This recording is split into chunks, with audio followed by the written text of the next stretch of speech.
asalaamaaleykum mbokk Sénégal ni ñu koy defee altine bu nekk seen émission autotransport nag nekk na émission boo xam ne da leen di jukki lépp luy xibaar ci wàllu dem dikk bi muy jaww ji géej gi wala tali bi tey nag ñu am qualité di waxtaanee dem dikk bu aajoo ci tali bi mooy mbirum gros porteur donc suñu thème tey mooy nekk le problème des gros porteurs gis nañ ne fan yi passé ñoom nag weer yee passé soobu nañu woon ci grève bi ba mu xam ne après lu ci jug mooy jotoon na am ay diisoo diggante ñoom ak jëwriñ bi ñu dénk wàllu dem dikk bi muy Mansour Faye lu ñu fa jotee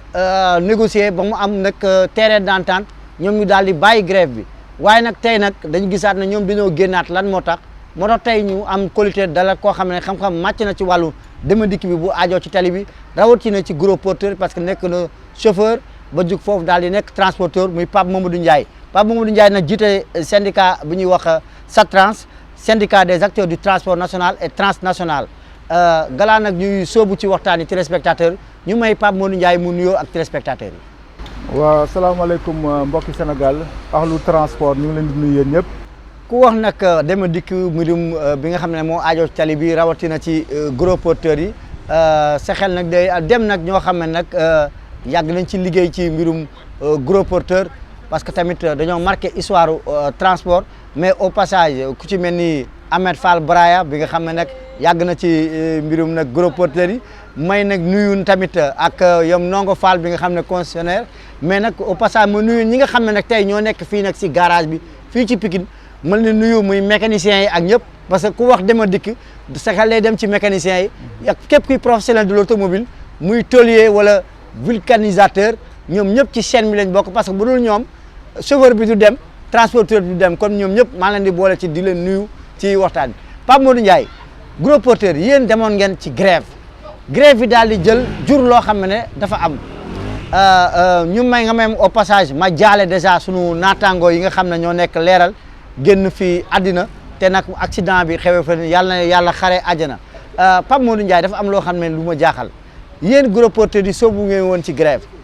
bi ñu ñëw ngeen def terrain d'entente ngeen bàyyi fan yi ñu dégg ñu ngeen di yëngulaat di yëglu lan moo tax loolu. waaw maa ngi nuyuwaat ñëpp di leen sant di leen gërëm donc Théo loolu li ko sabab mooy sunu njiit yi ñoom dañoo jàppee askan wi sama xalaat respecté wuñu askan wi parce que man je pense que ñoom fi ñu nekk seen bureau yi liste yi ñu leen jox seen bureau yi oto yi leen jox yëpp askan way tax pour que ñu mën ci liggéeyal askan wi mais man damaa jàpp ni ñoom dañoo xamul puissance su gros porteur li muy jariñ économie bi Covid bi ñëwee mais ñëpp taxaw ba mu des ñun parce que bu ñu taxawee àdduna tukki donc mais ñoom respecté wuñu loolu demoon nañu nag benn grève le 25 décembre grève bu metti trop kilifa diine yeeg ñëpp di ñu woo pour ñu bàyyi grève ñu nit ñu xam ne ay citoyens lañu ci dëkk bi lañu bu dëkk il faut ñu bàyyi grève bi mais ñu ànd ak ñoom ci négociation ñoom ñu jox ñu seeni promesse ñu gëm leen parce que ñoom ñooy suñu ay tutelle ñu ne ñu li ngeen bëgg yëpp nañ ko saafara ñu bind ko ci kayit baa ngi nii sama oto ñu bind ko ci kayit ni ñu lii ak lii ñu def ko journaux yaa nga fa woon journaux yëpp nga fa woon monde bi yëpp jël ko ñu def ko journaux def ko ci journal presse yi ñu nit ñu am ci ñoom confiance ci seen wax yooyu ndekete ñoom naxukaay lañ ko def non fekk naxuñu ñu. mais lan ngeen d'accord yéen ba nga xam ne yéen ngeen gis ne loolu respecté wu yan ponk la. non tracasserie bi dañoo waxoon ni poste yi nga xamante ni moom la policiers yi doon monté dinañ ko wàññi dinañ fa yóbbu ay reçu ku def infraction dinañ la dagg reçu tey loolu ñu doon wax noonu dafa gën a pur pour te dire ci tali bi dafa gën a pur ci tali bi. lu ko firndeel. non li ko firndeel mooy ñun ay acteurs lañu ay acteurs du transport dañuy yor suñu oto di dem.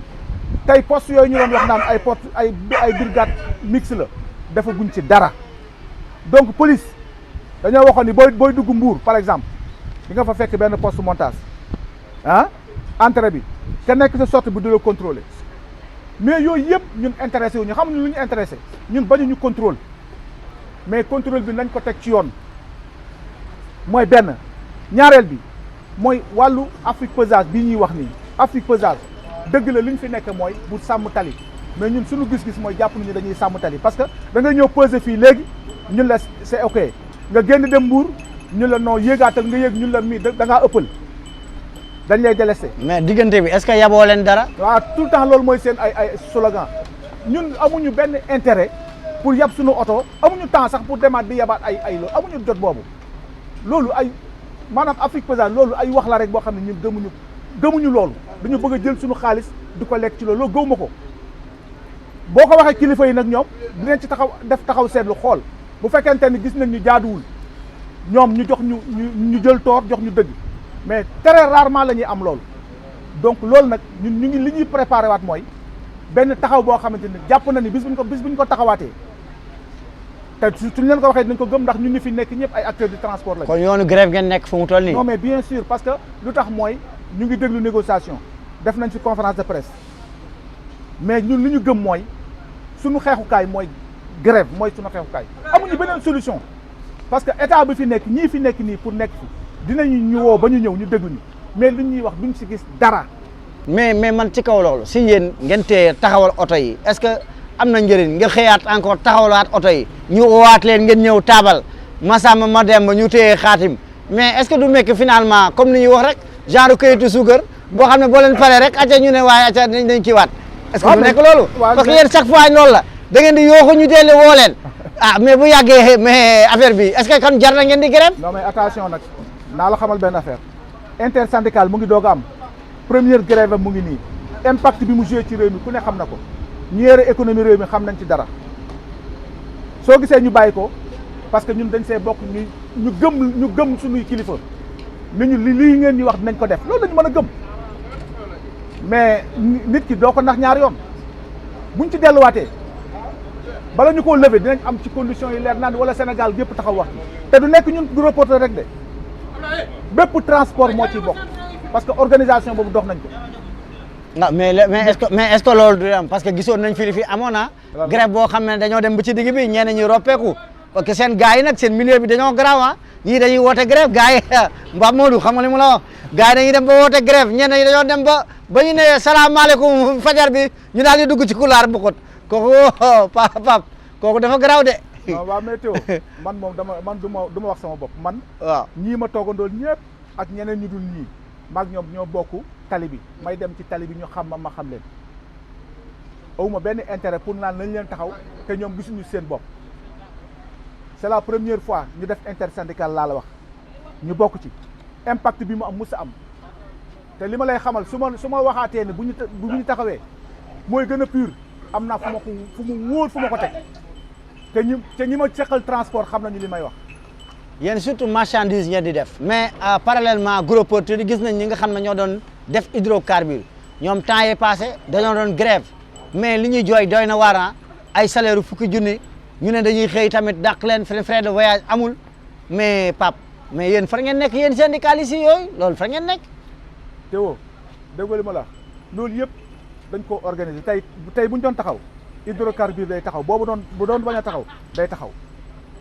loolu yëpp organisation la rek loo xamante ni musuñu ko foon a dox te ñun ñu ngi koy dox xam nga loolu musul am ñun nag bi ñu impliqué woo ci biir ñun en tant que acteur bi ñu ci impliqué woo le changement yi di am parce que xam nañ ni kii xam na ni wala kee xam na ni Pape Mamadou Ndiaye nii maa ngi moom ñoo nekkoon xam nañ ma am na lu ñu ma xamee buñ ma xamee ci ay tappale xam nañ ko buñ ko xamul tam mais gis nga hydrocarbure seen salaire yooyu ñu leen di wax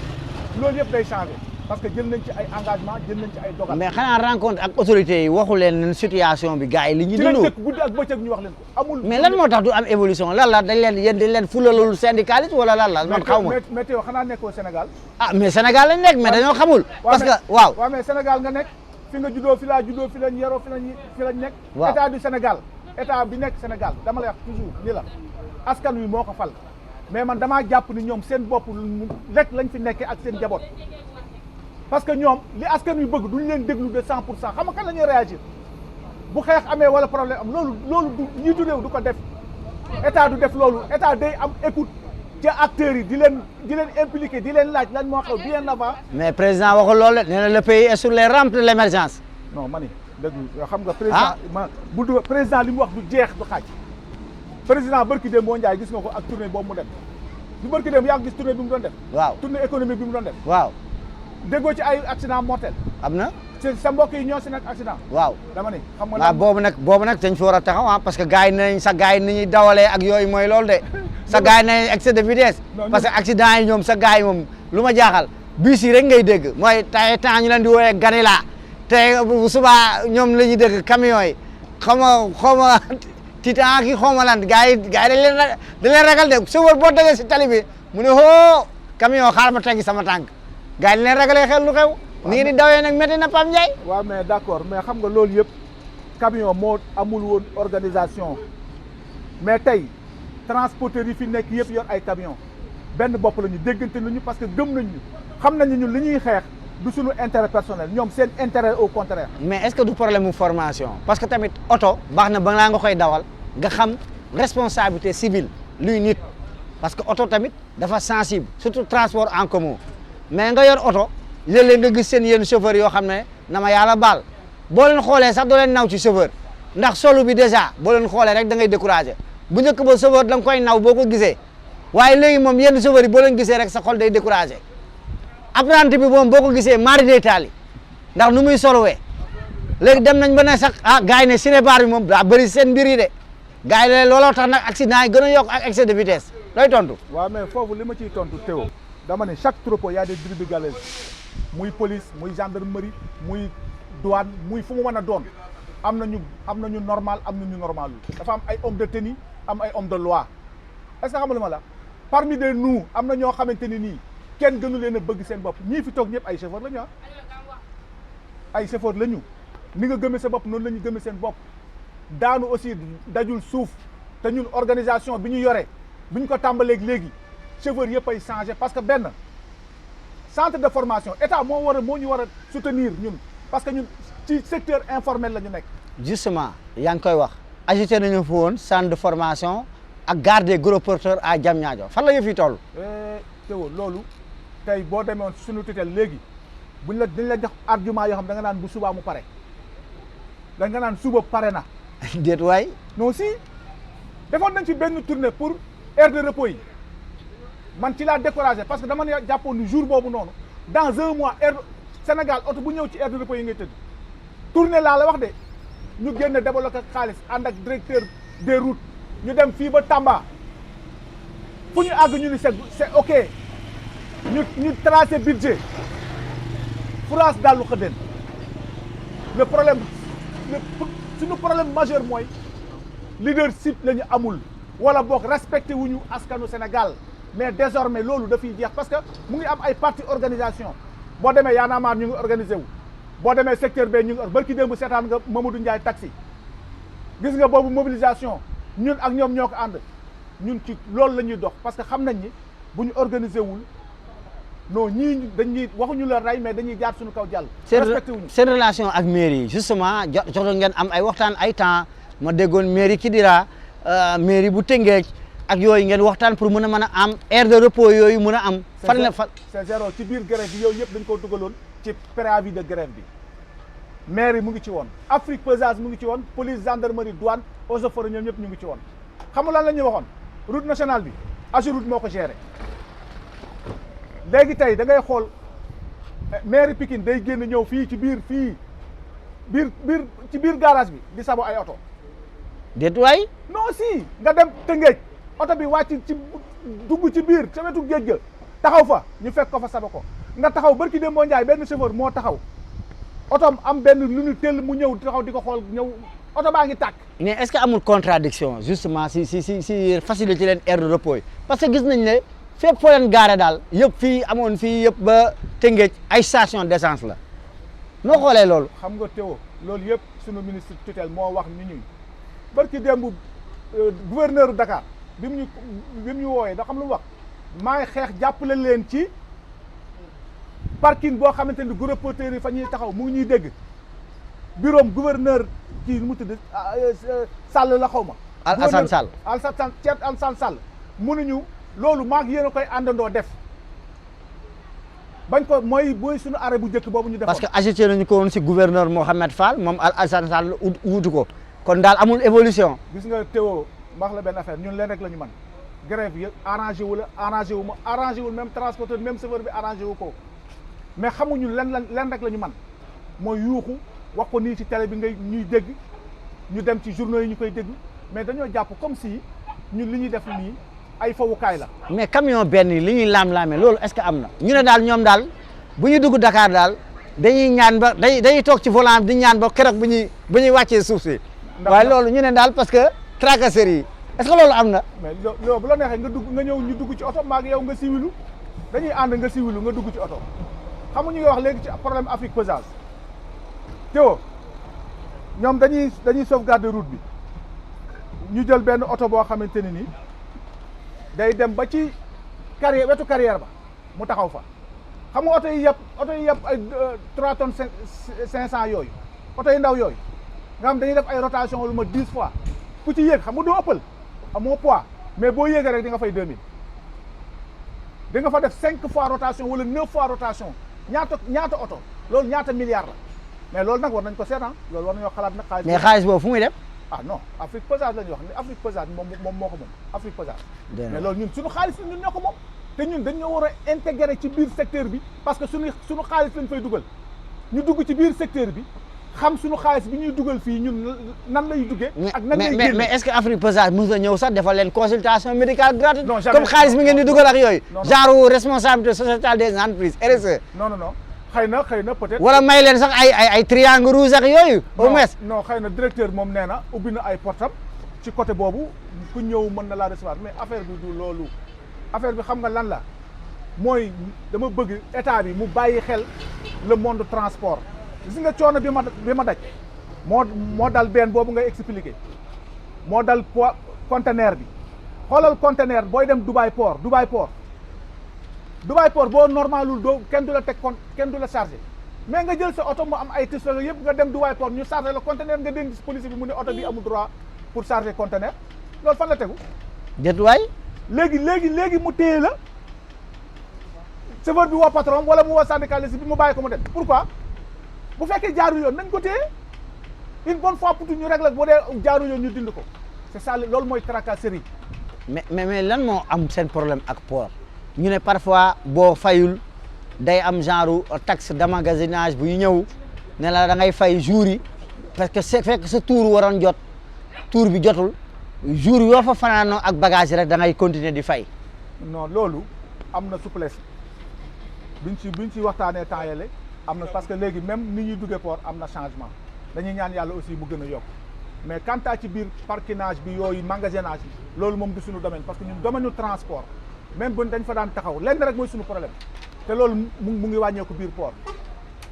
mooy tracasserie bi amoon biir port mu ngi wàññeeku xëy na loolu aussi ñu ngi ciy remercier waa port foofu moom mu ngi dox ay jóge lenn rek mooy suñu problème port mooy nañ ñu dimbali laay war a suri conteneurs yi chauffeurs yi dañuy toog a toog 24 heures pour débarquer benn conteneur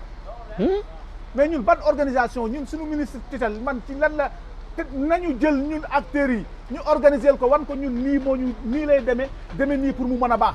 mais est-ce que yéen bind ngeen ministre de l'intérieur pour wax ko tracasserie yi ngeen di dund ak wax ko daal problème yi ngeen am comme seen ministre de tutelle état benn la tamit ngeen yéeglu ñeneen yi ngeen leen li ñuy dund lii ak lii da metti na. mais yow barki Demba Ndiaye yow déggoo suñu grève le 25 décembre yow yëgoo ko di grève boobu. yëg naa ko mais loolu loo bëggati loolu adduna bépp yëg ko président sax yëg na ko xam nga lan moo baaxul ci réew. nga nekk président de la République jiite réew mi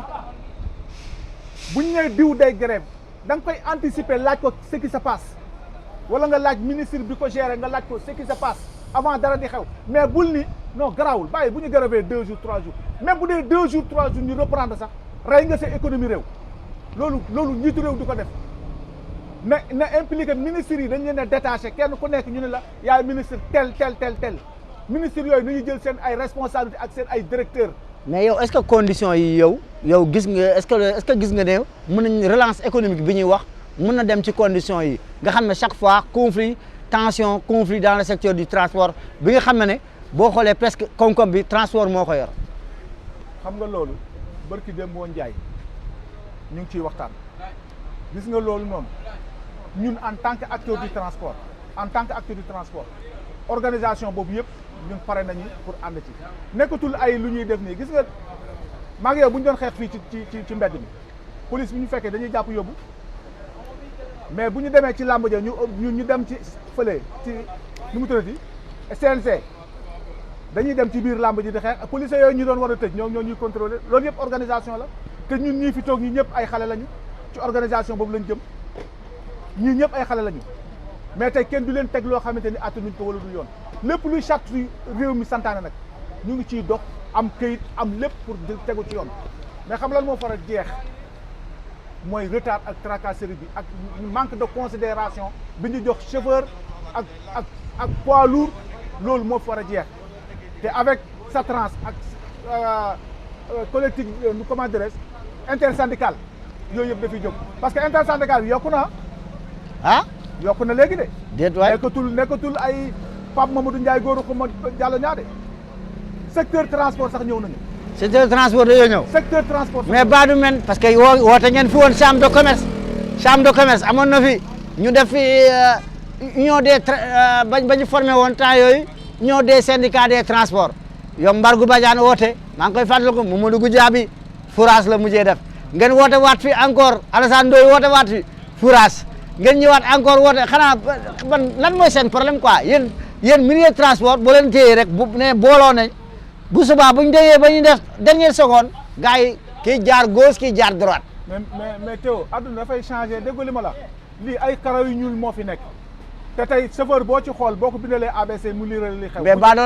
bu yàggee ngeen yu politiciens yi xam nga politiciens yi nee nañ jamais amul ci politique kon transport daal jamais amu ci parce que boo leen booloo tey ba teg seen conférence de presse ñëpp tàccu na gars yi ànd nañ bu subaa daal doo xam.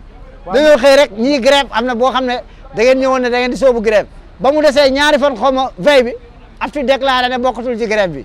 non xam nga loolu yëpp dañuy wax ni afti peut-être état daf ko xam nga ku la abali bët bu la nee xoolal fii foofu ngay xool mais dama ni loolu yëpp dund nañ ko mitit boobu ak xajaloo boobu yëpp dund nañ ko mais léegi xam nga fan la ñu toll dañoo toll ci xam ni intérêt bi mooy àndandoo suudewu li ñu fi def bërki démb wane na ko bu ñu suudewoo li am si grève poids lourd musul am parce que lan moo ko waral mooy dañoo bokk xam ne ñun bu ñu booloowul rek du ñu am doole booloo boobu nag moo fi nekk tey doyen Gora Khouma intersyndical bi moom lañ def comme doyen parce que moo ci jiitu mais ay xale ndaw ko ñoo ko wër ñoo xam ne ay acteurs lañu di dem ci àll bi mi leen teg chauffeur si mi leen teg transporteurs yi ñooñu ñoo nekk ci wetam ku mel ni Diallo ñoo nekk ci wetam ku mel ni Karamba Goudiaby mi ngi fi ku mel ni Fallou Sambo ngi fi Mamadou Ndiaye taxe ngi fi Alassane Ndoye ñooñu ngay dégg ñooñu ngay gis noonu Momar Sarong ñun ñëpp ñu ngi ci organisation boo xam ne dañ koy tënk ci benn buum boo xamante ni transport foofu la jëm te ñun xale yi nag dañ ko dul bàyyi il fallait que ñu ànd ceeg ñoom parce que naa la wax benn affaire de xale yi ngay gis nii boo doon xaaj tey transport ni wax 300 camions exemple wala 1000 camions 700 camions yi xale yooyu ngay gis ñoon ñoo ko moom te nag ñooñu bu ñu xamante nañ suñu biir bu ñu taxawee rek il faut mu am poids bu wàcc te bu boobaa ñeneen mag ñi ci bokkul foog ñu ñëw intégré parce que dañuy xam ne xale yi ay xale yi ci dëgg la ñuy doxuñu suñu intérêt personnel parce que ñun ñu ngi dundee suñu ñàkk mais xam nga lan mooy problème mooy secteur bi ñun ñoo ko moom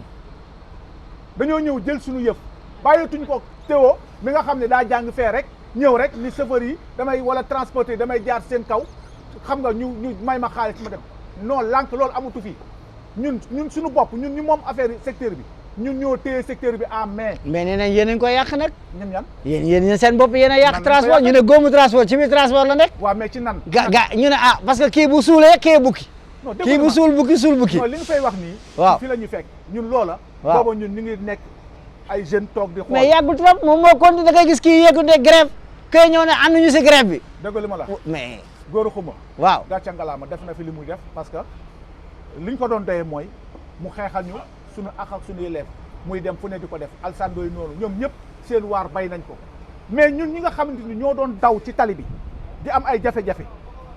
tey Papa Ndiaye moom la chauffeur si xool ni ko yow la yaa ñu doy nekkal suñu secrétaire général Diallo ñaa moom la ñu xool ni ko yaa ñu doy nekkal suñu secrétaire général ak keneen ak keneen ñun ñooñu nag dañoo am suñu métier professionnel dañuy dund ñun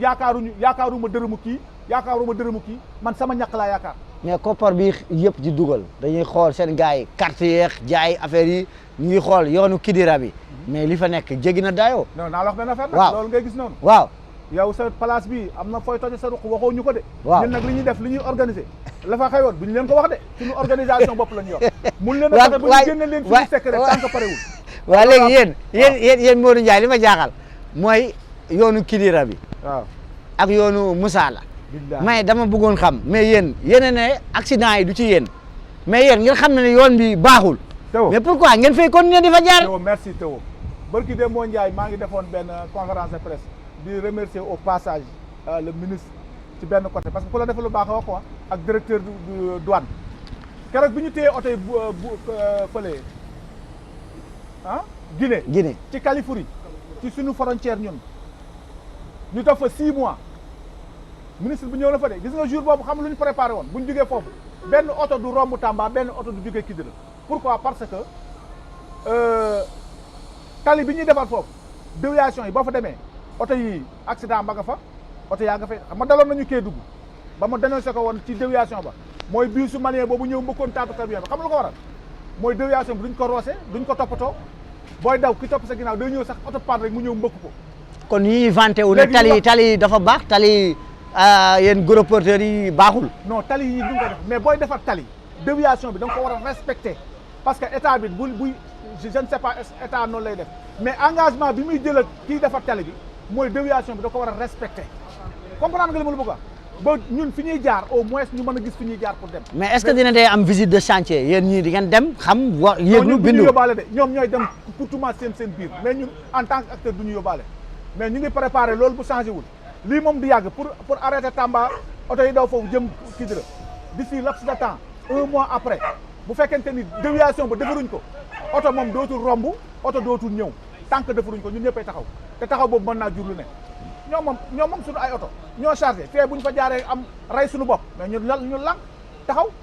ñu leen di avertir nag ni leen déviation buñ ko defarul d'ici quelque temps oto yi moom gros porteur dootul romb jóge Kidira ñëw gros porteur dootul jaar nii romb Tamba ñoom ñëppay taxaw te si suñu accord lañ koy amee. yàgg ngeen jàmbat aussi leneen lu ñuy wax transport domestique mooy oto yoo xam ne maanaam dañuy jóge wala ngaan yeneen réew ñëw yore immatriculation fu mel ni Guinée wala Mali ñëw fii di fi def chargement diggante dëkk ak dëkk yàgg ngeen ko clamé. affaire boobu est-ce que am na solution parce que dañoo naa woon benn chauffeur muy kaas naan ba léegi mu ngi am. waaw xam nga loolu Théo man li ma ciy wax ci lu gàtt rek sama xam-xam yam mooy tey boo fekkente ni da ngaa jàpp benn chauffeur malien buy transporter ci biir Sénégal nga dem ci commandant brigade bi nekk Birkelane par exemple wax ko xam lu mu lay wax loolu fan lañ ko bind ana taxi bi ana këyit bi. déet waay. waaw andil ma taxi bi wala këyit bi. te pourtant dañ koy tere transport domestique waaw man sama bopp man chargé naa Mali biir Mali Bamako laa chargé de engrais di ko yóbbu Naara bi ma demee ba àgg Naara dañ maa arrêté jàpp ma di ma fayloo amaat ak décharger marchandise bi parce que boobu comprendre ma xaw ma ni loolu am na fa te ñun suñu réew loolu daf fi am man sama bopp man wax loolu maa ko dund maa yore camion bi ànd ak sama yeneen naataangooy camion ñu dem foofu ñu chargé engrais mais xam nga dafa am loo xam ne bu dee wàllu daw transport li ma ci dégg na xaw ma ndax dëgg la wala du dëgg mooy keroog bi ñu ànd ak waa CEDEAO wax nañ ni UEMOA bi ak CEDEAO tey man Pam Ndiaye am naa droit dem Mali installé fa jënd fa oto Mali di daw foofu biir Mali tandis que comme malien bi tam am na droit ñëw fi biir Sénégal organisé wu fi am kayit yi mu laaj mu fi jënd fi oto di daw biir di daw Sénégal loolu dégg naa ko réunion bi ñu mujjee dem ak waa UEMOA. mais day fekk yow boo ñëwee bu ñëwee Sénégal yow normalement yoon moo doon wax moom mu immatriculé Sénégal mu daw mais pas mu ñëw jël immatriculation Mali ñëw di jël fii di yab di def dama dëkk. mais loolu dégg nga lu ma wax loolu suñu bëggee mu dañ 24 heures suñu état jëlee ko fii. kon daal yow la nga jàpp état bi moo amul mooy organisation pour jox leen seen gëdd yéen. ci transport xam nga ñoom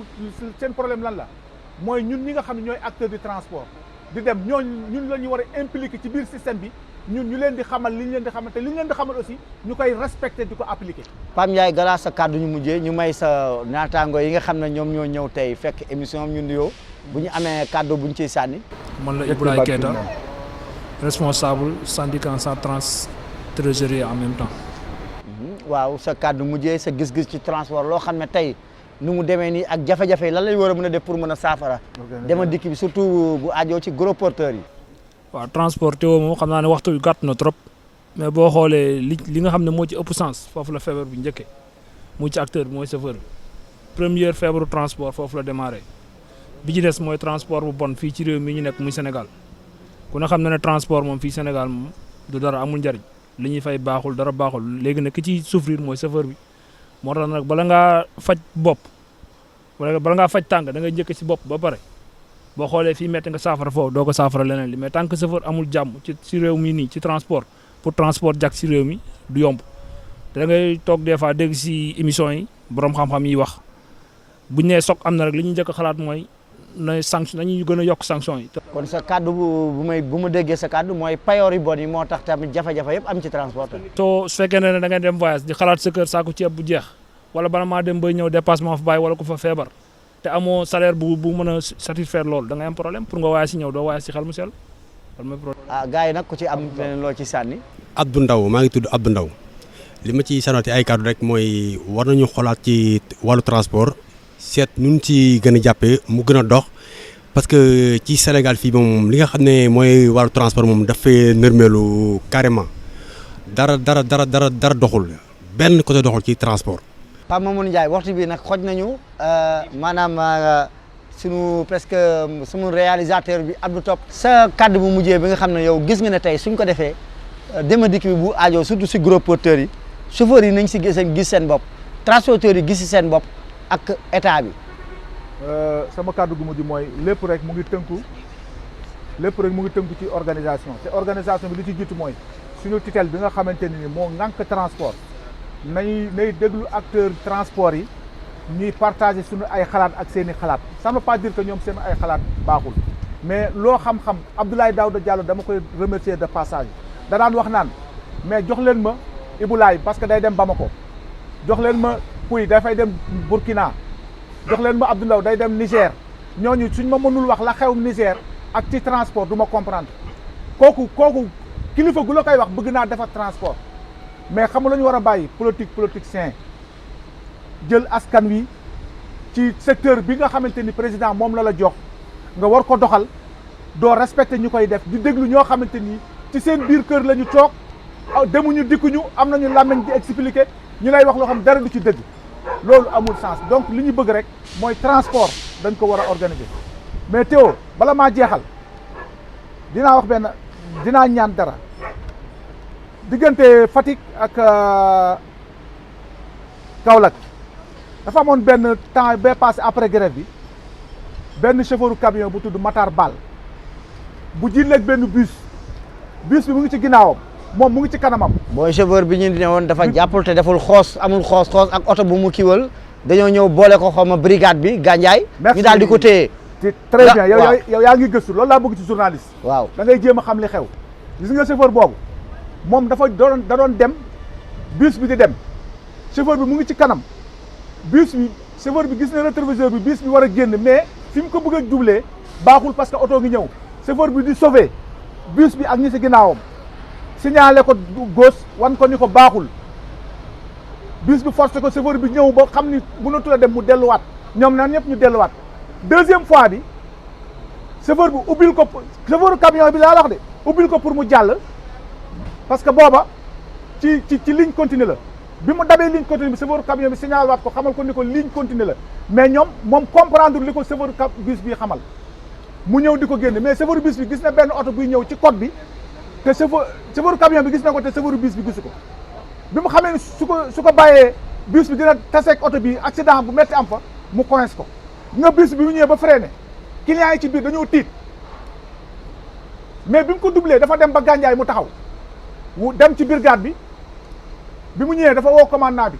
am na ay homme de loi yu nekkoon ci biir bus bi ak clients xam lu ñu def bi ñu ñëwee dañoo témoigner ni chauffeur camion bi da leen a bëgg a rey comme ça accident amul mortel amul dara amul parce que boobu jóge nañ ci grève bi am nañu colère pour ci ñun ci chauffeur camion yi ñu jàpp ci chauffeur camion boobu dem téye ko ñu defeere ko Kaolack mais Théo ñu tëj ko 2 ans. 2 ans. 2 ans. ah loolu c'est grave. Théo amul accident te moom daf doon sauver ay bokket parce que client yi bu ñu nekkee ci biir bus yi dañuy nelaw mais bu ñu déggee coup de freinage dañuy tiit ñuy tiit léegi chauffeur bus bi ni chauffeur camion bi ñu bëgg a nelaw bi ñu demee taxaw ñu laaj leen ñu témoigné ni chauffeur bus bi dañu bëgg a ñu def loolu ci rapport bi ñu jàpp chauffeur bi tëj ko 2 ans. muy lu doy waar mais chauffeur Sénégal yëpp taxaw ni ñoom dootuñu daw. mais est-ce que seen rencontre ak ministre bi wax ngeen ko. Mansour Faye ne ko wax leen ko ndax wax ngeen ko loolu. quoi man sama part personnel man. waaw man maa ko wax directeur du transport maa ko wax ministre du transport sama part personnel. ministre des transports ak ministre de la justice dégg nga chauffeurs yi nag ak syndicalistes yi ñu leen interpellé ci situation bu doy waar boobu ci chauffeur kaaw Mamadou Bal donc nag bu fekkee ni tamit nag yooyu nag day am parce que tamit citoyens yi lu ñu bëgg dañu bëgg tamit que justice bi nga xam ne la ñuy woote ñu téye tamit di ci def loo xam ne ñëpp dañ siy gis seen bopp waaye xoolal chauffeur boobu nga xam ne 2 ans lañ ko tëj ci affaire boobu alors que am na ñeneen ñoo xam ne peut-être seen cas c'est plus grave amuñu loolu ci peine yooyu parce que gisoon nañ fi ñi fi defoon maanaam ay trafic mbirum médicament nga xam ne mën nañu rey nit ñooñu ñu ngi noonu dañoo xëy te ñëpp di gis nañ dañoo def trafic médicament ñu xëy ñu am grâce présidentielle waaw léegi nag chauffeur boo xam ne nag moom mu ngi doon téye di daan dooleem tey lor dañ ko jabatam teg ko 2 at yoo xam ne kenn xamul te tamit ñu ngi revenir encore ci problème mu permis yi nga xam ne mu ngi nelaw ci tribunaux yi wax dëgg yàlla loolu nañ ci jug parce que c'est un précédent dangereux pour vraiment l'économie et aussi pour le bien-être des chauffeurs et du monde du transport Pape Modou Ndiaye kaddu mu mujjee nag. merci beaucoup Théo ñu ngi lay jaajëfal ci gëstu bi ngay gëstu ci wàllu transport c'est pourquoi boo ñuy woo ci wàllu autotransport dañ ciy sawar parce que ñun dañuy soxla koo xam ni dafay dem pour gëstu pour xam ce qui se passe li xaw ci askan wi ñu mën koo jàllale pour mu mën a jàll loolu dañ la ciy jaajëfal mais di ci jaajëfal également Walfadjri di ci jaajëfal presse bi yëpp ñi mel ni yow te di gëstu loolu mais aussi li ñuy wax ni dañ ko wax pour ci Sénégal la ñu bokk du ma nangu président gën maa bëgg Sénégal parce que sama njaboot a ngi fi du ma nangu ministre bu gën ma ko bëgg mais li ñuy wax rek mooy ñun toll nañu ci organisation boo xamante ni nii buñ ko gëmee buñ ko gëmul nañ ñu bàyyi xel parce que ñun ñi nga xamante ni ñooy acteurs yi ñoo jug taxaw takku àndandoo pour jéem a xeex li nga xamante ni du yoon. xanaa da nga yëglu grève Pape Modou Ndiaye sa kaddu fii fu mu ne autotransport day leer day mel ni da ngay waaj a grève de. te gars yi fu mu toll nii dañoo sonn dëkk bi fu ñu jógee Covid coow li ñi xale yi kii ñun instant yi yow dafa mel ni da ngay wax waxu grève de te gars yi instant yi dañoo sonn. xam nga loolu ngay wax noonu grève ni nga ko bañee ni ko kilifa yi bañee ñun loolu lañ ko bañee mais xam nga ñi dëkk bi dafa metti mais ñiy waaj a dee nag booy bëgg a dee nooy def doo amee turu boo dóor pour jàll pour dund doo ko def. déet waaye fii nag du box de du ring de box de. non mbokk yi dégg ngeen nag dégg ngeen sa waaya Pape Modou Ndiaye nee na ring box kon moom grève lay waajal tey ñun instant yi moom. naa la wax benn Pape Modou Ndiaye li nga wax garaaw na de. Théo waaw. sunu mbokki chauffeur yi nekk Mali. waaw. nga xam ne dañ leen di rey banalement. déet waay. rey yi laa la wax banalement bët ki démb ki ñu fi rey maa woo Mansour Faye laaj na ma Cheikh Omar laaj na ma kat yi la tëdd ñu ñëw di sàcc xaalisu patron fi mu tëdd di nelaw apprenti wàcc ñu dóor ko balu fital. déet waay sunu ambassade bi nekk Mali nay bàyyi xel comme marocains yi ni ñuy def seen ay citoyens fu ñu ko woo mu ñëw wuy fa mën comme si amuñu ambassade bu nekk Mali. barki Dembo Ndiaye ji apprenti bu ñu rey Bougouni poste Bougouni tiire balu fital léegi ñun li ñu fas yéene mooy def 72 heures yoo xamante ni chauffeur yëpp bu Sénégal frontière ak yëpp dañuy taxaw 72 heures yoo xamante ni nii dañuy wane suñu naqar boobu ak suñu colère boobu ma xamal la ko di gërëm Walfadjri allez-y. Baye daanaka di gërëm Walfadjri tout le temps aussi dama koy wax di gërëm suñu naataango yi nga xamante ni ñoo bokk secteur bi di gërëm waa axlu chauffeur yi fi nekk yëpp ak mécaniciens yi ak suñu mbokk ouvrier yi donc di wax ne rek ñun li ñuy wax ni kilifa yi dañoo bëgg ñu jël seen ay responsabilités dañ leen a dénk réew mi te dañ fiy jóge kon nañu jéem a defar secteur bi xool ñi nga xamante ni parce que ñoom dañoo bëgg lu baax ñu ne dañoo bëgg lu baax bañu ñu ku ñu teg ci yoon mais nañu bàyyi parloo yi nit ñëpp ñu même égalité ñu jël chauffeur chauffeuru camion bi jàppe ko comme bureaucrate parce que ñun ñëpp président de la République la ñu wóoru dénk ko suñu kàddu mu war ñoo saytu kon loolu nañ ko bàyyi xel ñun nag pare nañu organiser wu suñu kele benn kese la suñu galgal benn kese la te yàlla may nañu nag ci biir métier bi ñu fi nekkee ñàkk ñu fayda ñàkk luñ suñu bopp fayda ñiñ ko seqal xam nañu ñàkk fayda heure bu ñu leen woowee ci ni leen kaay leen ñu taxaw xeex lii bu boobaa dinañ ñu si fekk si def nañ ko benn yoon ñun ay acteurs du transport lañu kon nañu bàyyi xel loolu laa amoon li may wax di gërëm ñëpp di sant ñëpp di gërëm suñu technicien bi nga xamante ni moom il est très fort di la gërëm yow it teew tey moom sànni woo ma xeer di gërëm Ibulaay Kayta mooy suñu trésorier Pouy moom mooy responsable port moom ak Abdou Ndaw di gërëm Khadim aussi Khadim Touré sama goro loolu laa amoon li may wax wasalaam. suñu mbokk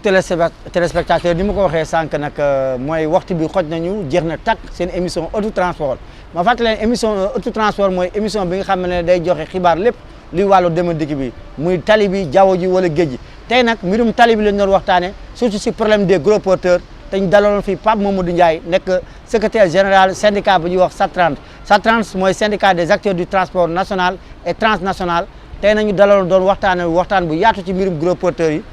gis nañu ngeen jàpp nag lépp lu ñu fi wax du dara xam-xam defar transport moo ñu tax a jug ak koom-koomu réew yi parce que dañoo bëgg Sénégal